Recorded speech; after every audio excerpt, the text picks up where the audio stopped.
J'aurais préféré avoir la présentation de Laurent parce qu'il allait présenter les grandes lignes et les grandes, disons, voilà, pressions de la mer Méditerranée. Et on va entamer directement avec les aires marines protégées et la biodiversité de façon générale en Méditerranée. Donc je me présente, je m'appelle Yessine Israël.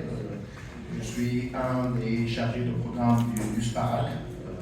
Le logo, le phoque de la mer Méditerranée, c'est notre logo et notre emblème. On fait partie du programme des Nations Unies pour l'environnement et le plan d'action pour la Méditerranée.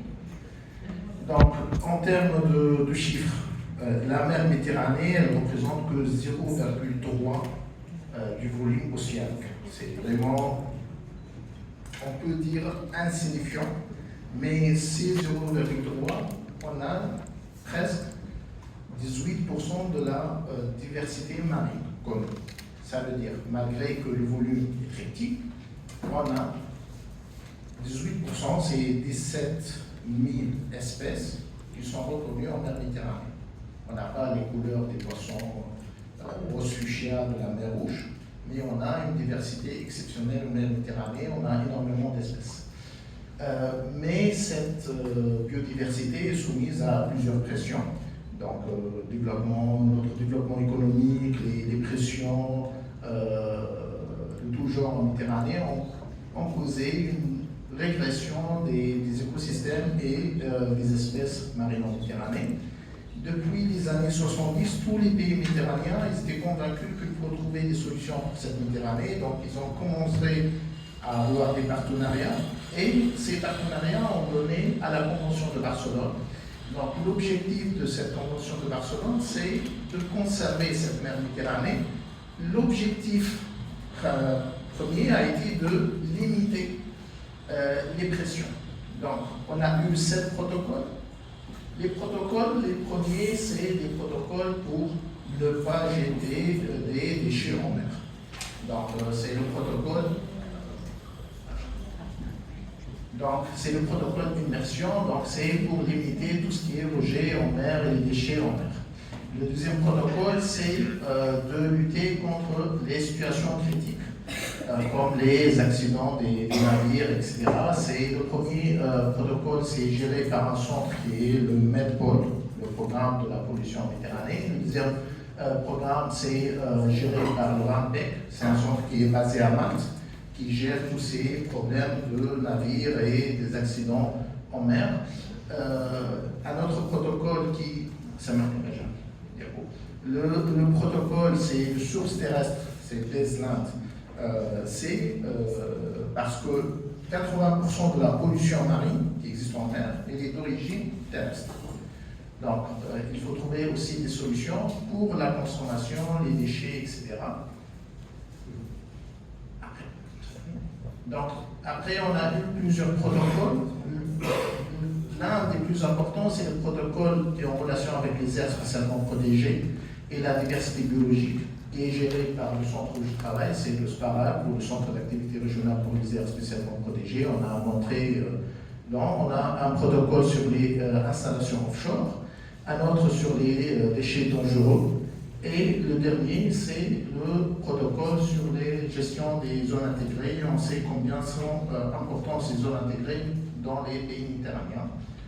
Donc, ce programme des Nations Unies pour l'environnement / plan d'action pour la mer Méditerranée, il a un siège à Athènes et plusieurs centres, des centres thématiques. Donc, chaque centre est responsable de un ou de plusieurs protocoles. Par exemple, le SPARAC, le centre de la biodiversité marine, il est basé à Tunis. Le centre de tout ce qui est information et data, c'est l'Inforat qui est basé à Rome. Le RAMPEC à Malte.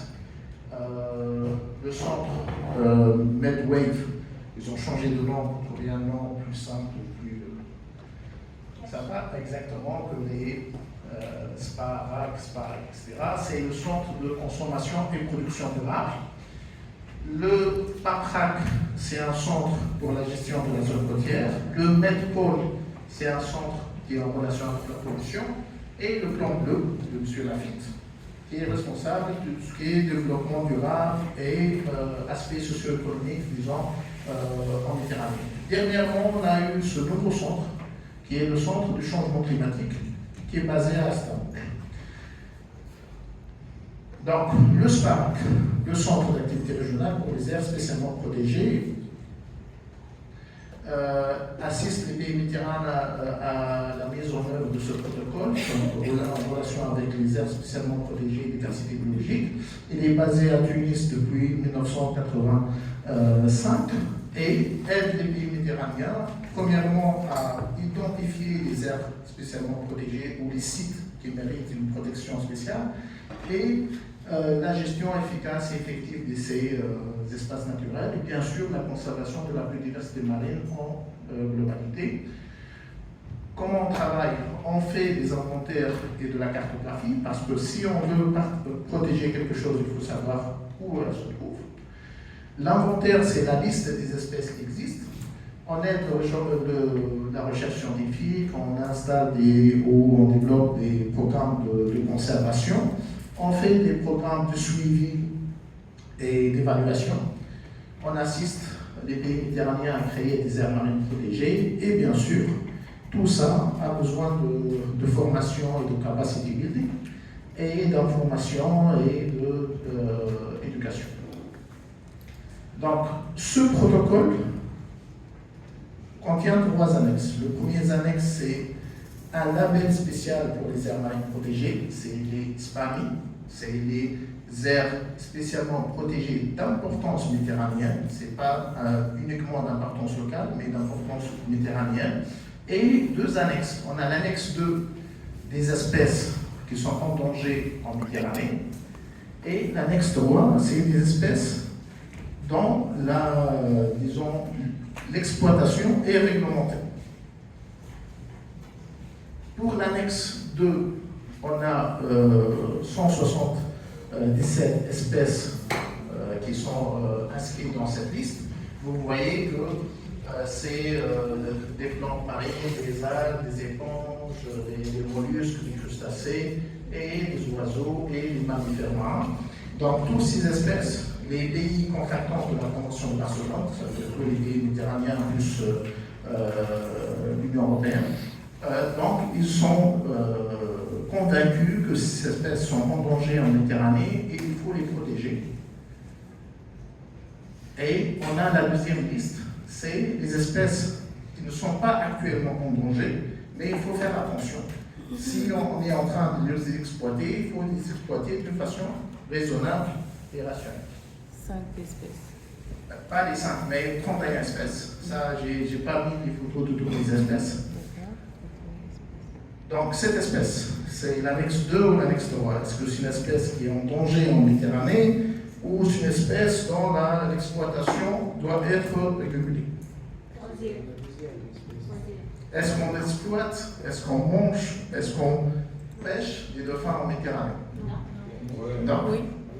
Oui.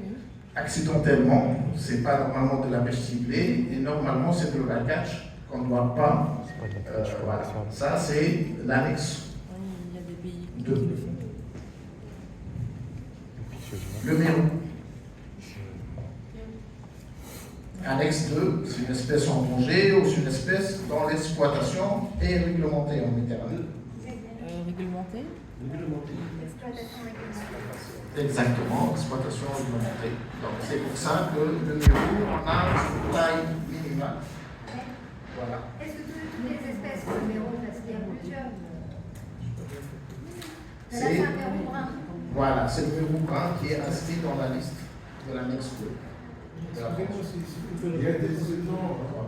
Il n'y a pas des saisons. Il n'y a pas des saisons. Entre Voilà, tirer au clair ça. oui. Il y a des saisons spécifiques. C'est des saisons spécifiques. Voilà, exactement. Espèce réglementée, ça veut dire avoir une taille minimale et avoir une période. Minimum à 1 kg. C'est quelle annexe? Ça dépend de la réglementation nationale. Par exemple, en Tunisie, c'est 35 centimètres. Ce n'est pas en fonction du poids, c'est en fonction de la taille. On n'a pas une. La taille réglementaire, elle est 35 taille, c'est la voilà. taille, c'est pas la période. On n'a pas.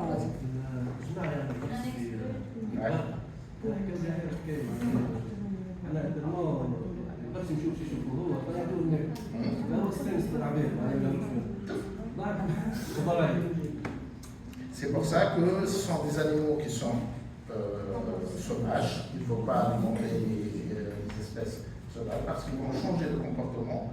Et on a eu d'autres cas où ces espèces, ils ont l'habitude d'être nourries par les humains et on a eu des attaques. Voilà. Exceptionnellement pour les... Donc, le requin blanc, est-ce qu'on a des requins blancs en Méditerranée ou pas? Oui. Oui. Cette photo a été prise à Guermantes, à quelques kilomètres d'ici, à 1,5 km de la côte. C'est tout à fait normal, c'est une espèce méditerranéenne et normalement, si on trouve des requins blancs en Méditerranée, ça veut dire que l'écosystème va bien, parce que c'est le sommet de la chaîne trophique. On peut avoir des requins si on a des herbiers en bon état, si on a des flottons, si on a des poissons, si on va avoir des requins. Donc, est-ce que le requin, c'est annexe 2, c'est une espèce en danger ou une espèce dont l'exploitation est réglementée? En danger? En danger, malgré la consommation De la macrona. de la macrona avec le calcul. Donc, c'est l'annexe 2.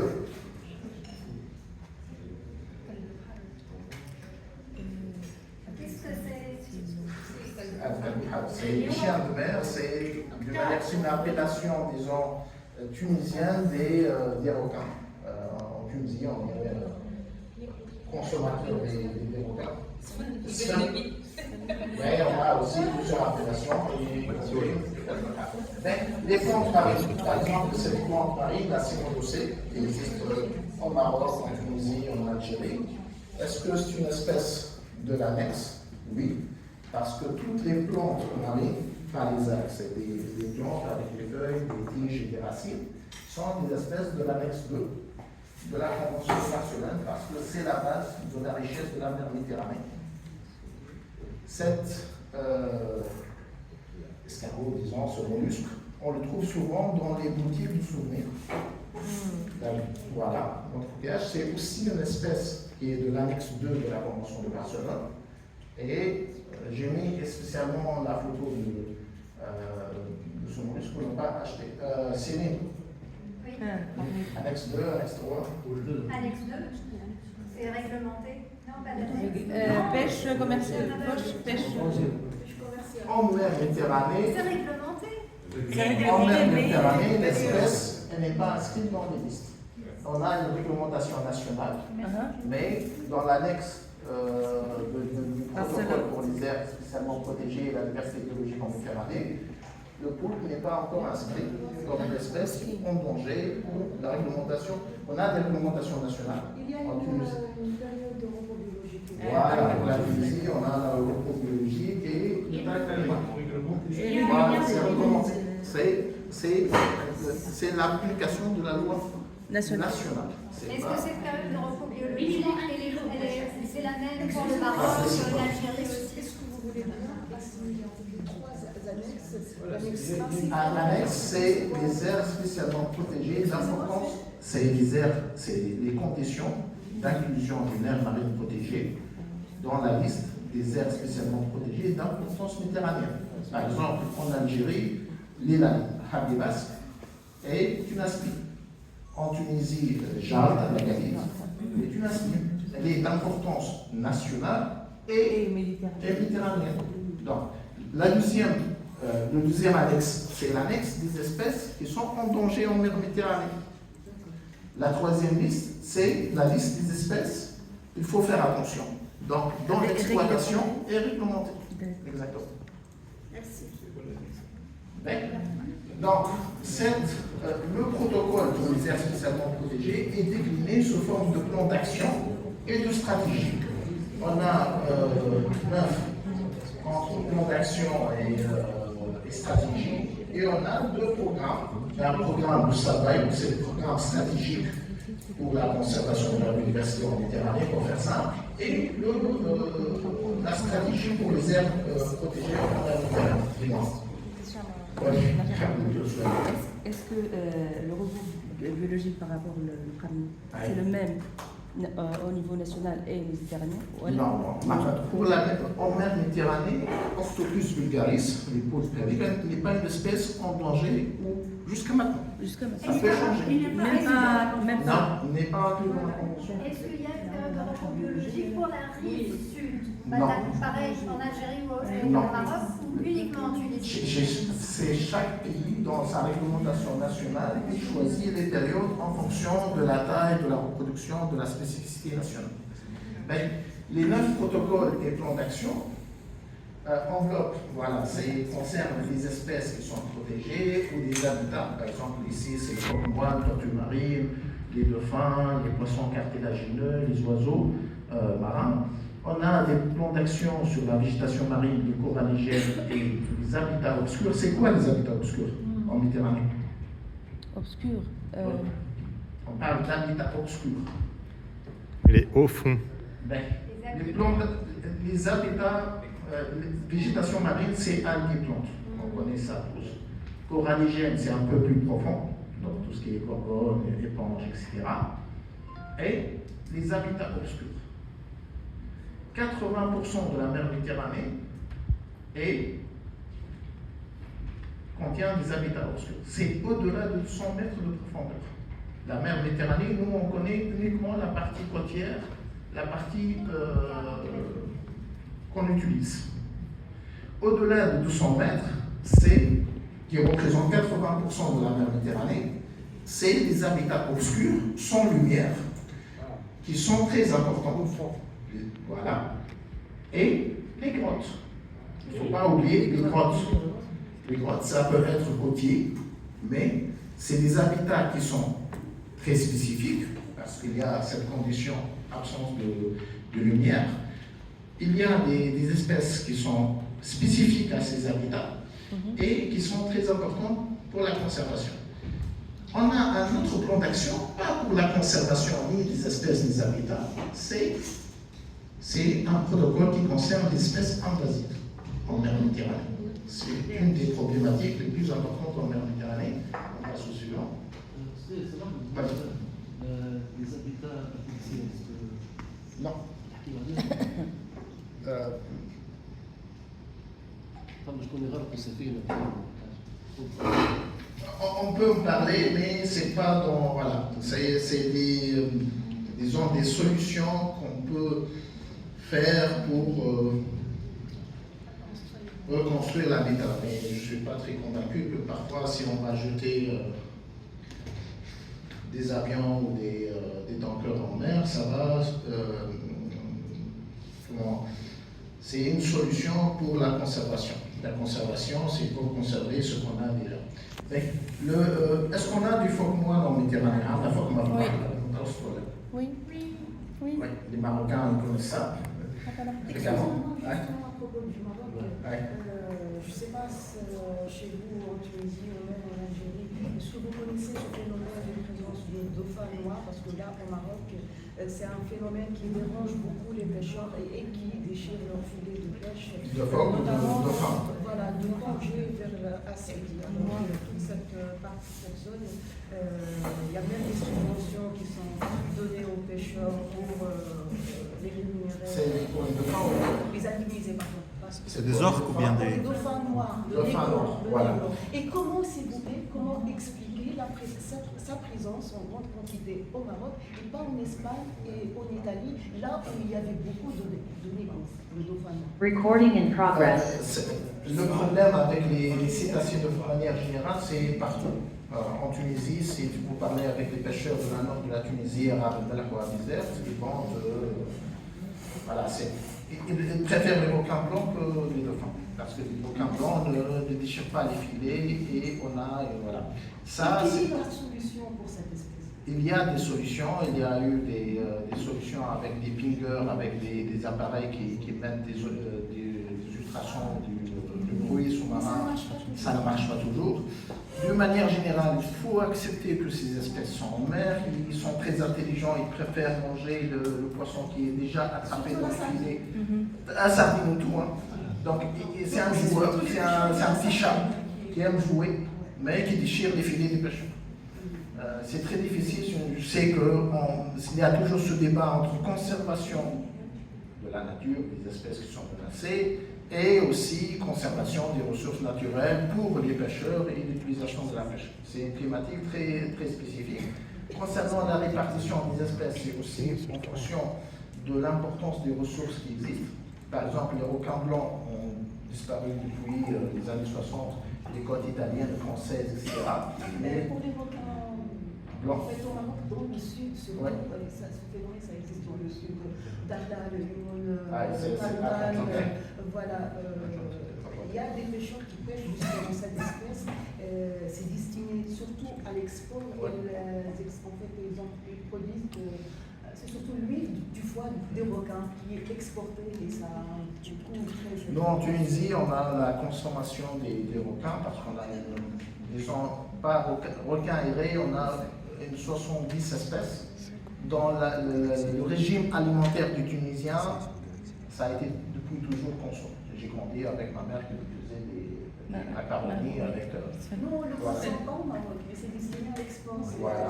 Et puisque maintenant on est à 50% des espèces de raies et de requins qui sont listées soit dans l'annexe 2 de la Convention Barcelone, soit dans la liste rouge de la UCN, il faut faire attention à ces espèces parce qu'ils commencent à avoir des impacts négatifs. Les 80% des habitats obscurs, Ouais. quel est le pourcentage de notre connaissance Presque rien. Parce que c'est très profond. On n'a pas la technologie pour aller jusqu'à 200 Donc mètres. là, comment en fait les protéger donc Les protéger, on va voir. Par exemple, je ne sais pas si nos collègues du commissariat du CGPM, le commissariat international de la pêche, vont intervenir parce que la principale menace pour les habitats obscurs, c'est la pêche pas à la traîne, mais au chalutage benthique. Donc, une des moyens, une façon de protéger, c'est d'avoir ces conventions internationales pour protéger ces zones qui sont au-delà de juridiction internationale. C'est des zones qui sont en haute mer et qu'une coopération internationale doit se faire pour protéger et obliger les pays à ne pas utiliser ces techniques dans les zones qui sont profondes. Mais concernant le phoque moine, normalement cette espèce est présente sur tout le littoral tunisien, pas tunisien, mais tout le territoire méditerranéen. En Tunisie, on a plusieurs côtes avec l'appellation Ravet Boumniv. Boumniv, c'est l'appellation ancienne des phoques moines. Maintenant, l'espèce est localisée uniquement entre la Turquie, Chypre et la Grèce. On a estimé à 700 individus. On a des observations de phoques moines fréquemment dans certains pays qui sont loin de ces pays. On a eu des observations en Libye, à Zouar, c'est à quelques kilomètres de frontière sud-tunisienne. On a eu des observations à Malte. On a eu des observations en Albanie, donc c'est en Algérie. En Algérie, ce n'est pas la même espèce, c'est l'espèce atlantique. Il y a deux fois. C'est pas le phoque méditerranéen, c'est une espèce de l'Atlantique qui est entrée à travers le Gibraltar pour venir en Algérie. Il y a eu plusieurs observations, mais ce n'est pas l'espèce méditerranéenne.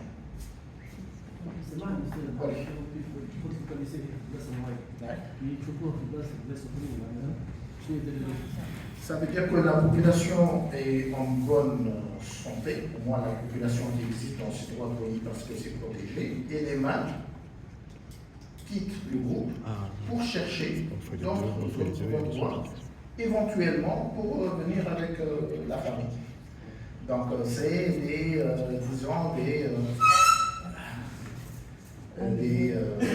ambassadeurs, des individus qui vont voir si ces conditions sont favorables, peut-être ils vont revenir et s'installer. C'est pour ça c'est très important de protéger les grottes, les habitats des phoques, parce que s'ils vont revenir, il faut trouver des zones où ils seront tranquilles, telles que les aires marines protégées, Kemajal, Kazanda, etc. Mais on a aussi le plan d'action pour la conservation de la végétation marine, parce qu'en mer Méditerranée, on a cette plante, dont je peux peut pas parler, c'est la Posidonie, la fameuse plante endémique de la mer Méditerranée, Posidonie oceanica, qui est une espèce qui se trouve uniquement en mer Méditerranée et qui constitue le hotspot, donc le lieu le plus riche, l'écosystème le plus riche en Méditerranée. Il abrite 25% de la biodiversité marine, des espèces qui sont connues en Méditerranée, plusieurs rôles et services écosystémiques comme la protection de la côte contre l'érosion, c'est 30% de la pêche en mer Méditerranée, la pêche côtière. Les poissons sont pêchés au niveau des herbiers de Posidonie. En termes de séquestration de carbone, on est connu le problème de CO2 et de carbone, de changement climatique. C'est l'écosystème qui séquestre le plus de CO2. Donc c'est vraiment la base de la biodiversité marine et en Méditerranée.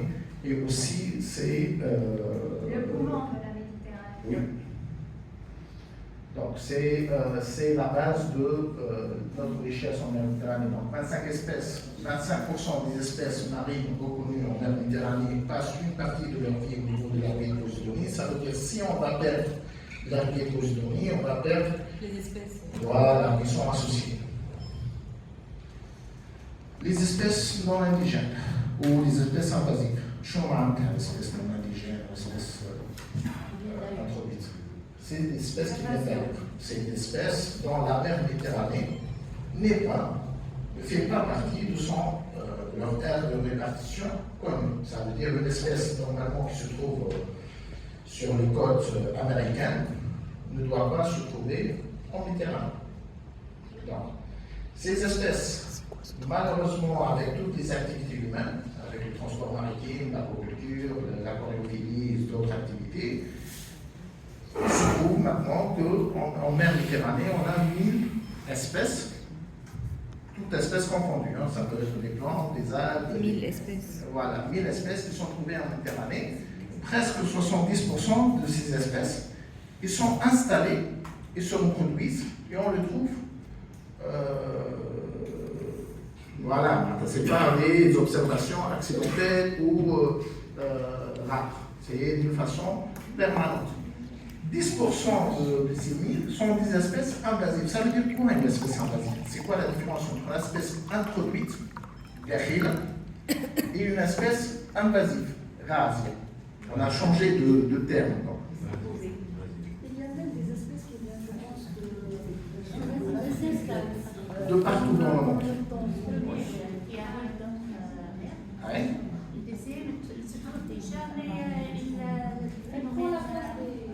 Elle ne s'adapte pas, elle détruit. Invasive, Invasive, ça veut dire qu'on est entré. qui n'a pas peut-être de prédateur et puis qui peut envahir toute une aire maritime. L'invasion, ça veut dire qu'on est passé d'une espèce introduite, installée, tranquille, on n'a pas de problème avec elle, à une espèce qui est entrée en compétition Avec avec les les espèces espèces locales. oui. Comme le crabe. Est-ce que comme les espèces introduites, Ouais. elle peut être forcément une espèce invasive? Non, c'est Il y a sûr. des espèces introduites qui Introduites qui sont tranquilles, gentilles, et on n'a pas de problème. Ça, je ne vais pas dire que ça augmente le nombre de diversité en Méditerranée, je ne vais pas arriver jusque-là, mais on n'a pas de problème avec eux. Le problème, c'est avec les espèces invasives. Ça veut dire quoi invasive?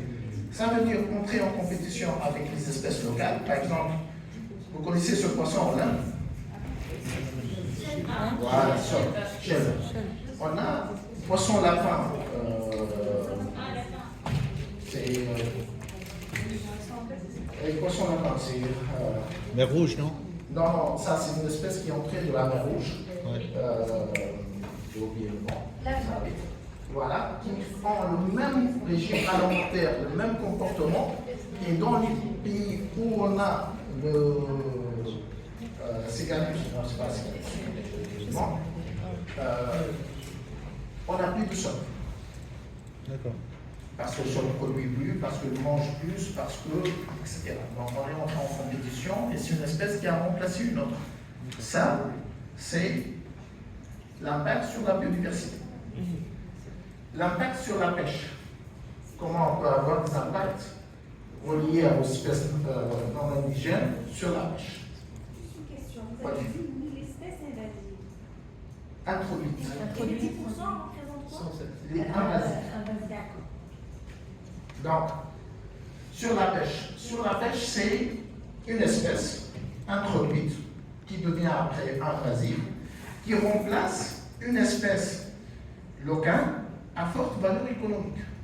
Vous connaissez la crevette royale tunisienne, qui est en compétition avec la petite crevette, la crevette blanche, qui est introduite de la mer Rouge et qui est invasive, qui ont le même régime alimentaire, qui occupent les mêmes espaces. La crevette royale coûte 150 dinars tunisiens, la crevette blanche coûte 10 à 15 dinars tunisiens.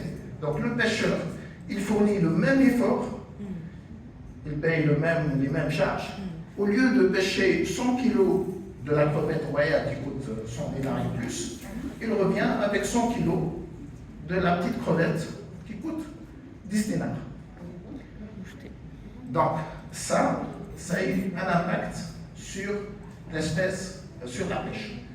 Cette année, on a eu, tous les Tunisiens ont profité cette année, d'une nouvelle espèce de crevette. Oui.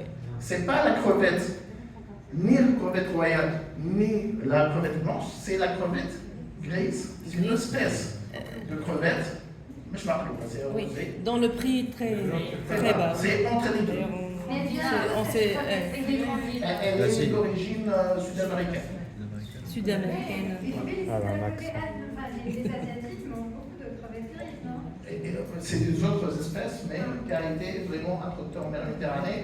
C'est une aubaine pour la pêche et pour les pêcheurs. Ils sont pas, voilà, ils sont revenus avec des filets qui sont pleins, Oui. mais c'est pas la crevette royale. Est-ce que la crevette royale est menacée? C'est-à-dire qu'aujourd'hui, on n'en voit plus. Le stock est en train de chuter parce qu'il est en compétition avec deux espèces, parce que aussi le golfe de Gardès, le lieu où on pêche cette espèce, est sous pression, etc. Voilà. هو مش العكس كيف انا باش معناها اي موان كونسومي دونك باش تقعد اكثر. Là, je consomme moins parce que je ne le trouve pas en mer. Alors, je dis حتى la compétition مع Exactement. Donc, l'espèce elle est d'abord, voilà, c'est quelle espèce là? Crabe bleu. C'est crabe bleu. Crabe bleu, on a deux espèces en Méditerranée. Je reprends la question. On a le crabe bleu, Ça, c'est DH, ça. Voilà. Je recadre aussi cette question. En quoi il est menacé la crevette royale? Du moment, oui, en compétition. Ça a vraiment, il y a une invasion de crabes, de côtes voilà, des crevettes méditerranéennes, atlantiques aussi par le crabe. car ils sont en Donc c'est compétition en fait vraiment un avec les phénomène et ça commence à gêner vraiment les parce qu'elle est invasive. C'est dû à quoi en fait? Est-ce que c'est les changements climatiques? Attends, votre question, aidez-moi par votre question. Donc, votre question, vous avez dit En quoi il est menacé? qu'elle est menacée. En compétition, ça veut dire quoi? Ben, premièrement, les espèces qui sont au niveau marin sont menacées premièrement par la dégradation de leur habitat, soit par des activités humaines génératrices de pollution, etc., soit par l'activité de pêche, comme la pêche au chalut qui va dégrader les fonds marins, ça premièrement. Deuxièmement, c'est des compétitions avec d'autres espèces, parce que les ressources naturelles sont limitées.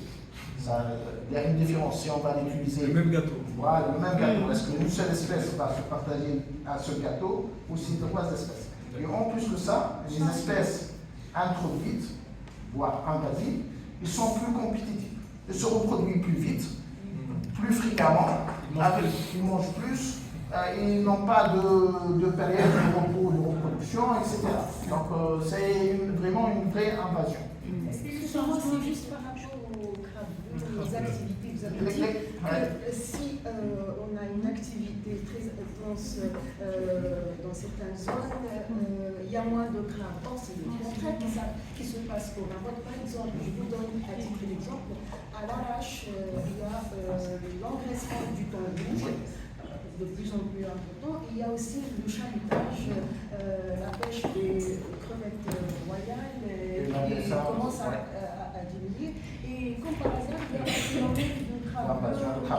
Pourquoi?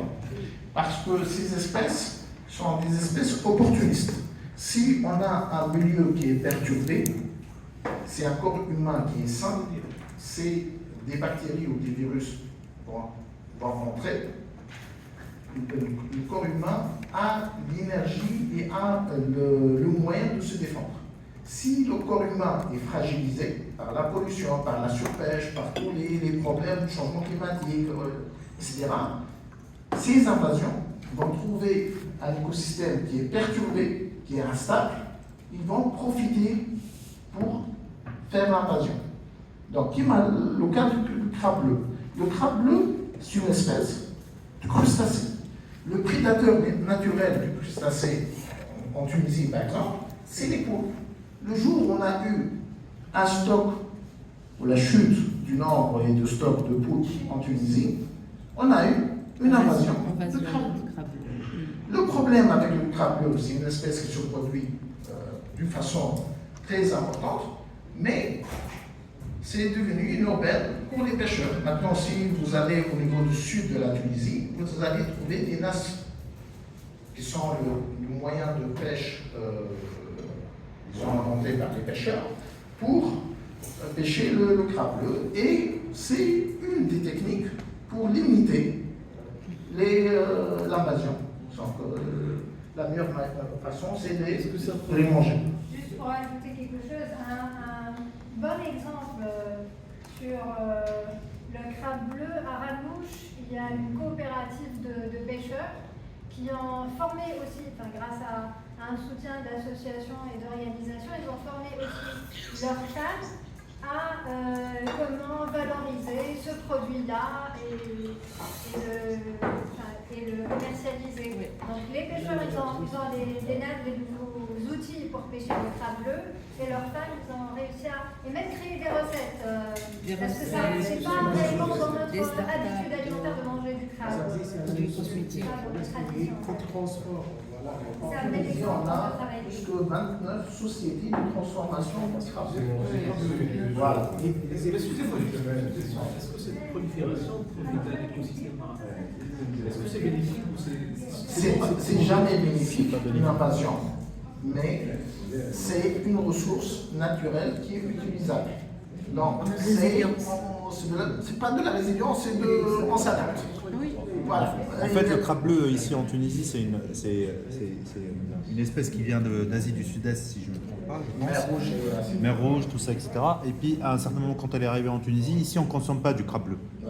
C'est pas dans les habitudes alimentaires, on est plutôt crabe rouge, et même le crabe, on n'en consomme pas énormément, on en consomme, mais pas énormément. C'est à peu près la même chose en Algérie, au Maroc. Et en fait, à un certain moment, quand ça, lui, il est capable de couper les filets, de prendre. Il est très très invasif. D'ailleurs, on l'appelle Isis Daesh à cause de ça. Donc ici, c'est le surnom qu'on donne en Tunisie. Je ne sais pas quel est le surnom qu'on donne en Algérie, au Maroc. Daesh. Mais ici, on le surnomme Daesh.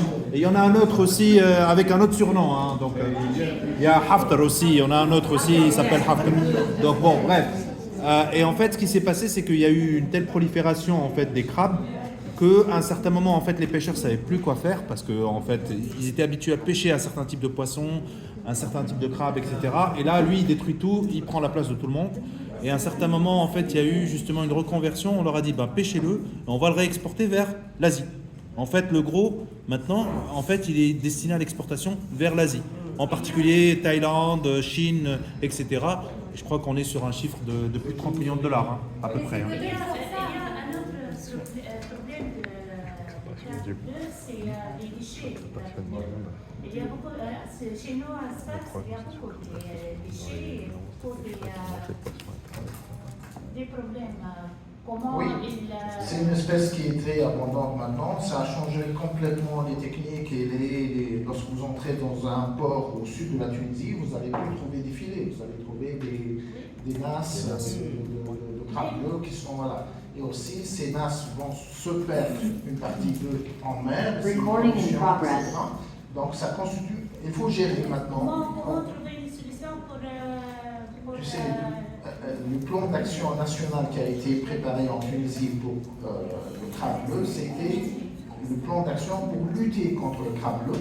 Et maintenant, le ministère de l'Agriculture est en train d'instaurer des tailles minimales et des périodes pour conserver cette ressource, parce qu'elle est devenue maintenant une ressource qui est pêchée, qui a réglé le problème de manque de poissons. Quand on va au marché, Ouais. la taille, moi je me rappelle au début quand ça a débarqué, la taille était vraiment Très grosse. immense quoi. À 5 dinars le kilo, on se régalait honnêtement. Maintenant, c'est des grosses pièces. Ouais. Maintenant, on trouve vraiment tout petit, moi j'en achète plus parce que c'est.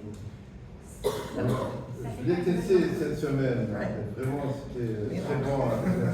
Mais la question, il y a des gens qui disent que la mer Méditerranée n'est pas ouverte sur l'océan, elle ne se renouvelle pas périodiquement. Est-ce qu'il y a une réglementation spécifique par rapport à ça? Aux consommations de crabe bleu, aux changements. Non, je parle de la mer. Non, de la mer Méditerranée, la la mer Méditerranée, elle est en équilibre depuis des millions d'années. C'est un équilibre assez fragile qui ne peut pas perturber avec tous ces déchets qu'on est en train de jeter en mer. Mais elle continue à fonctionner. Il faut juste gérer et bien gérer nos déchets. Il y avait aussi des présentations qui vont se faire sur les déchets. Il y a un accès sur l'océan Atlantique. Bien sûr, Oui, mais il y a des barrières. Non, il n'y a pas de barrière entre la Méditerranée et le Japon. Avec ça ne va pas prendre de l'axe. On a ouvert le canal de Suez qui a causé la production de centaines d'espèces. Allez, on a joué une présentation, on laissera le temps pour.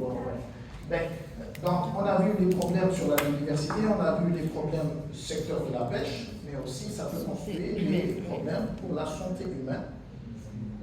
Cette espèce de méduse qui est un peu partout maintenant en Méditerranée, c'est l'espèce pneumaticae qui peut causer des brûlures qui sont assez importantes. Sinon, le poisson lapin, la Glossophalus, qui est une espèce qui contient des neurotoxines qui sont très fortes et dont la consommation peut causer la mort de ceux qui consomment cette espèce de poisson.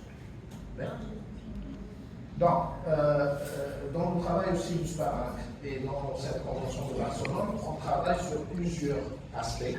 On a essayé de sortir de la conservation d'une seule espèce vers une conservation écosystémique.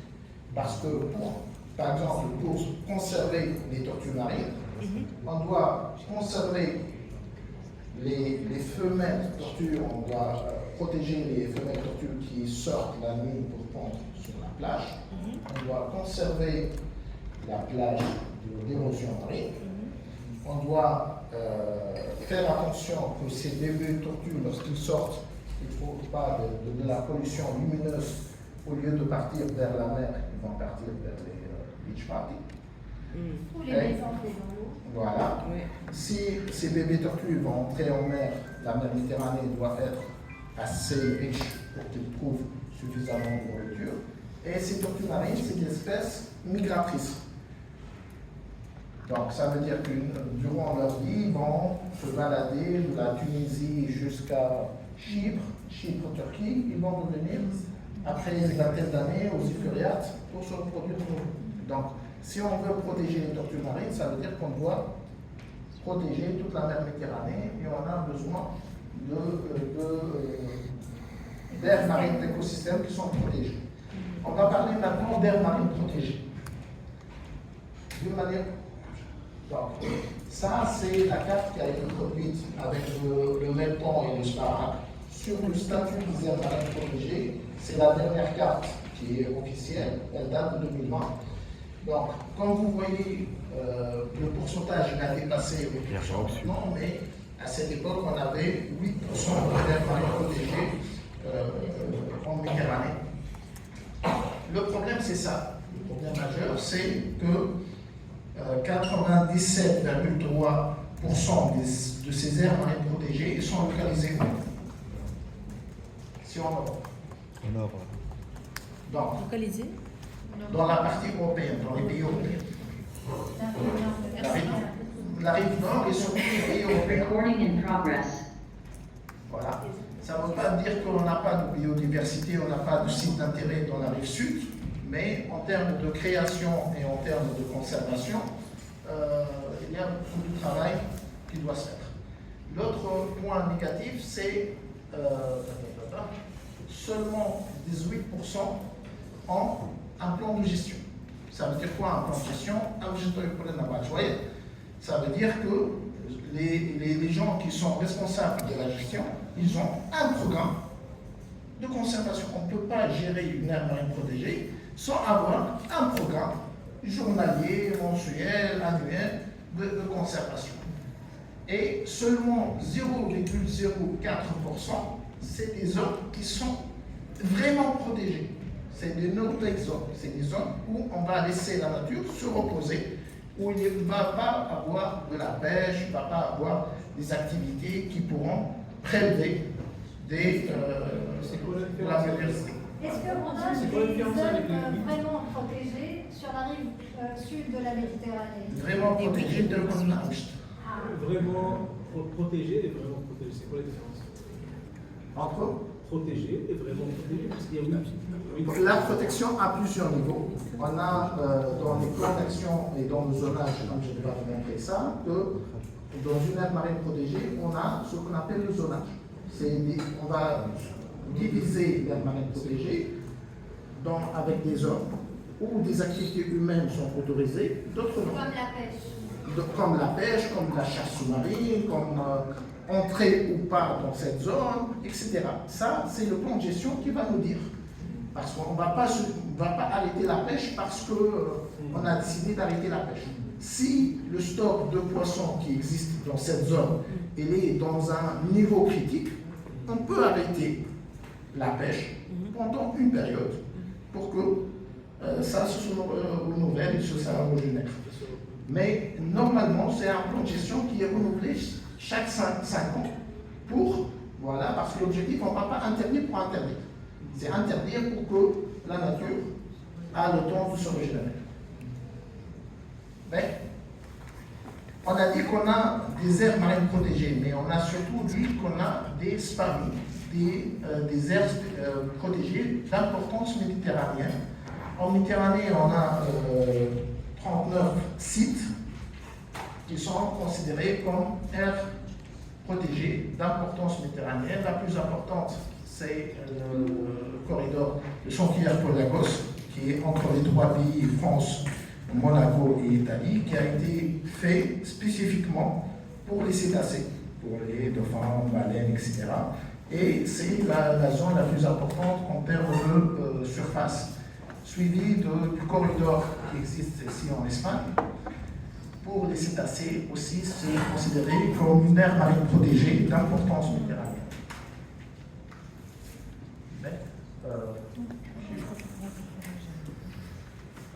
L'objectif 2030, je pense que vous avez entendu parler de cet objectif. L'objectif maintenant, c'est d'ici 2030, on a 30% de la mer Méditerranée qui est protégée.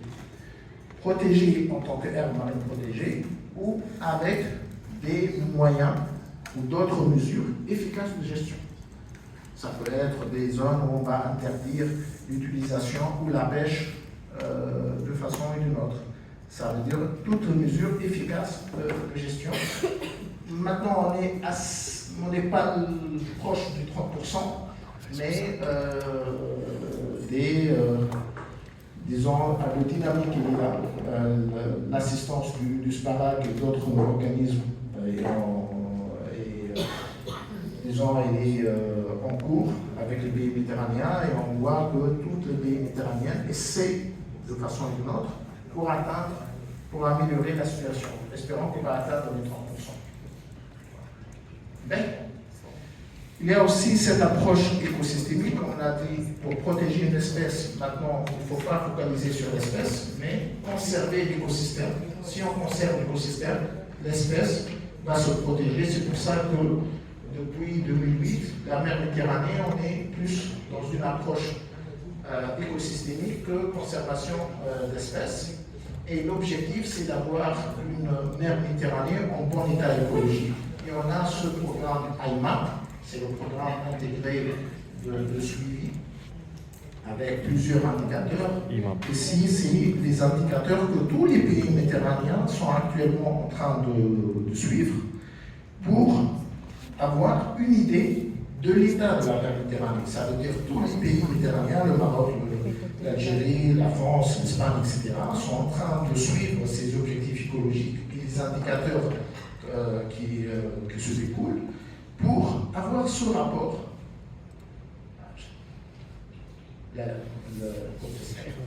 Ce rapport, c'est le rapport qui est produit chaque saison sur la qualité de la mer Méditerranée. Où se trouve la mer Méditerranée par rapport à ce standard qui est le bon état écologique. Donc le dernier rapport a été publié en 2023, c'est le MED USA, vous pouvez trouver sur Internet, c'est un document de 500 pages, où on trouve la situation actuelle jusqu'à 2023 de la mer Méditerranée en se basant sur les indicateurs qui ont été suivis par les pays méditerranéens. Pour les habitats marins, par exemple, on n'a pas pu avoir une idée claire, mais pourquoi? Parce qu'on manque de cartes marines ou de cartographie. Pour avoir une idée sur l'état des habitats, il faut premièrement produire des cartes et c'est assez difficile de cartographier les fonds marins. On peut cartographier les zones pas profondes, mais à 200 mètres de profondeur, c'est assez difficile. Mais d'une manière générale, la situation n'est pas... À quel moyen on fait la cartographie sous-marine? Avec quel moyen?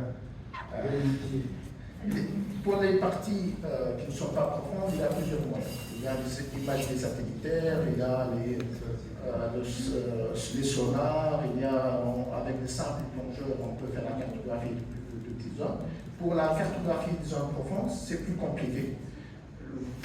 Premièrement, on peut avoir des sonars plus puissants, ça coûte énormément d'énergie et ces technologies n'existent pas partout. On peut utiliser des ROV, c'est des petits sous-marins qui sont téléguidés. Par exemple, j'ai travaillé sur un projet qui a cartographié les fonds marins au Liban.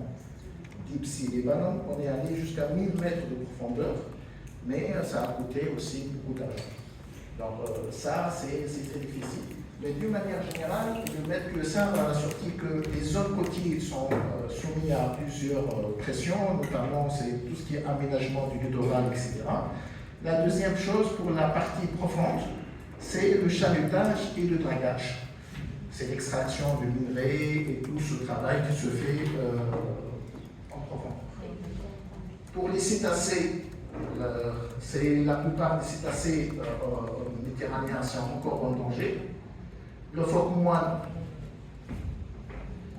il se reproduit dans les pays en vert. Il est fréquemment observé dans les pays en jaune et rarement observé dans les pays en orange. Voilà. Pour les oiseaux marins, la situation, elle est...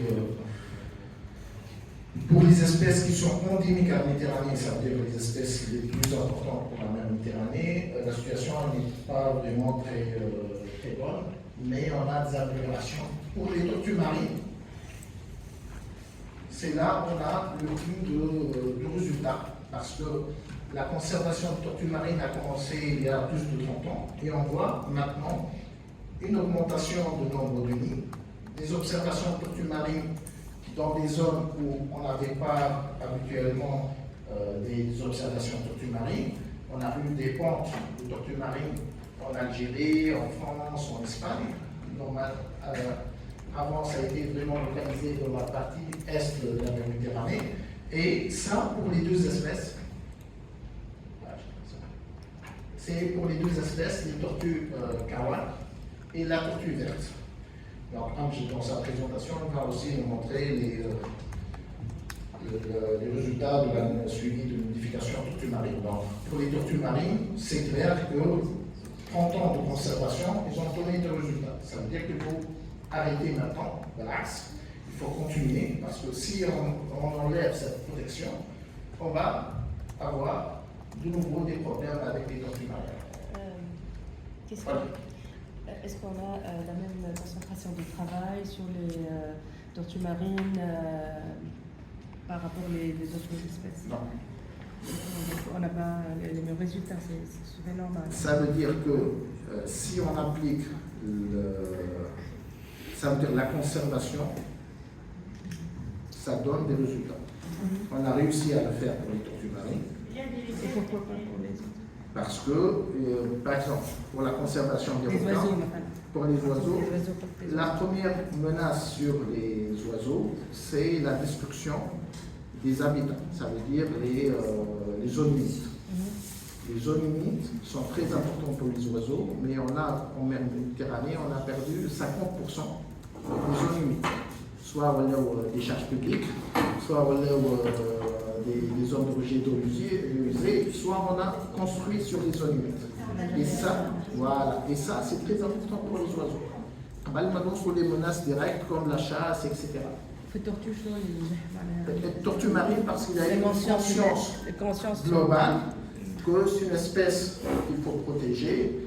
Et dans la majorité des lois nationales, on a inscrit que la pêche des tortues marines a été introduite. Il y a des essais naturels. Aussi, il y a des équipes qui ont travaillé, mais aussi les tortues marines, c'est des espèces qui sont jolies, mignons, etc. C'est pas comme le grand méchant requin blanc. Ouais. Il y a aussi cette perception qui n'aide pas à la conservation. Poulpe, par exemple, il est très délicieux. Si on va disparaître, s'il va disparaître, c'est parce que parce que nous en Méditerranée, on adore manger les poulpes. Donc ça c'est prendre en considération. Par contre, la consommation des tortues marines, c'est pas dans nos régimes alimentaires, disons. Oui, mais est-ce que le poulpe risque vraiment de disparaître de nos côtes? Parce que en même temps où nous, on a une saison de pêche qui se raccourcit de plus en plus, voilà. En France, il y a eu des inciter les citoyens à manger du poulpe parce qu'ils ne leur laissaient plus aucun crustacé. Voilà. En France, c'est la partie atlantique, c'est pas la partie méditerranéenne. Voilà. Ça, c'est atlantique, c'est pas méditerranéen. Autre chose, c'est vraiment, l'espèce, elle ne va pas disparaître, mais on ne va plus avoir les stocks et les quantités qu'on pouvait pêcher comme avant. Pour le Maroc, sur l'Atlantique, il y a encore du poulpe, mais sur l'Atlantique, il y a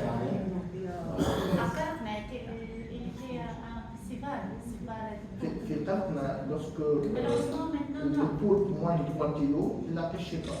Il trouvait ça trop petite. Maintenant, 3 kilos. Ça, c'est la loi. Donc, concernant le vermédiapo, donc ça, c'est concernant les espèces invasives.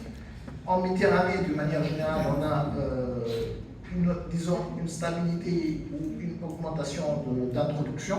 Ça continue. On a toujours des nouvelles espèces invasives qui sont introduites. Mais le problème, c'est avec ces espèces, avec un fort pouvoir d'invasion, qui est le crabe bleu, par exemple. Le crabe bleu, ce n'est pas une nouvelle espèce. C'est une espèce qui a été observée depuis les années 2000, mais qui est en forte progression maintenant en Méditerranée pour plusieurs raisons, parmi lesquelles c'est l'augmentation de la température, parce que ces espèces ils viennent de zones où la température est plus importante que la mer Méditerranée. Donc l'augmentation de la température de la mer Méditerranée, c'est un facteur favorisant à leur développement.